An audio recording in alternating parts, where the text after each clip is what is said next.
আজকে পবিত্র জুমার দিন, জুমার পরে জুমার নামাজ শেষে আমরা এখানে কবর জিয়ারত করতে এসেছিলাম। এখানে বাংলাদেশের শহীদ প্রেসিডেন্ট জিয়াউর রহমান, বাংলাদেশের মানুষের প্রিয়তম একজন ব্যক্তিত্ব এবং তার পাশেই সদ্য সমাহিত শহীদ প্রেসিডেন্ট জিয়াউর রহমান সাহেবের সম্মানিত সহধর্মিণী, বাংলাদেশের 3 বারের নির্বাচিত প্রধানমন্ত্রী, বাংলাদেশের মাটি এবং মানুষ এবং আধিপত্যবাদের বিরুদ্ধে মাটি ও মানুষের পক্ষে একজন আমরণ সংগ্রামী মহিয়সী নারী বেগম খালেদা জিয়ার কবর জিয়ারত করলাম। এখানে কিছু নেক আমল করে সূরা ফাতিহা সহ আরো কিছু কোরআন তেলাওয়াত করে তাদের রুহের মাগফিরাতের জন্য দোয়া করেছি। আল্লাহ যেন তাদের জীবনের গুনাহ খাতা মাফ করে তাদেরকে জান্নাত নসিব করেন।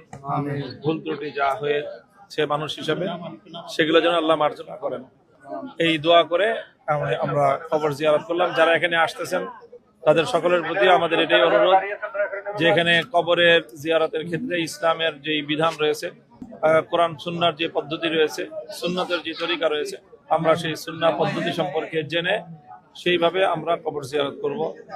কবরের দিকে হাত তুলে দোয়া না করা চাই, এতে মনে হয় যে মৃত ব্যক্তির কাছে কিছু চাওয়া হচ্ছে।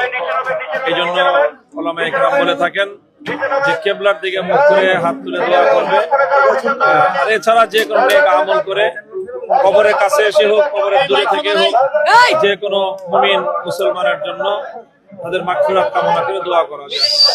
আমি সকলকে অনুরোধ করব যে মুসলমানদের জন্য যে কোনো নারী বা পুরুষ মৃত যারা, তাদের মাগফিরাতের জন্য আমরা যখনই কোনো আমল করব, ঘরে বসে আমল করতে পারি, কবরের পাশে বসে দাঁড়িয়েও আমল করতে পারি, আমল করে সওয়াব পৌঁছানো, এটাই হলো তাদের সবচেয়ে বড় বিষয়, জরুরি বিষয়।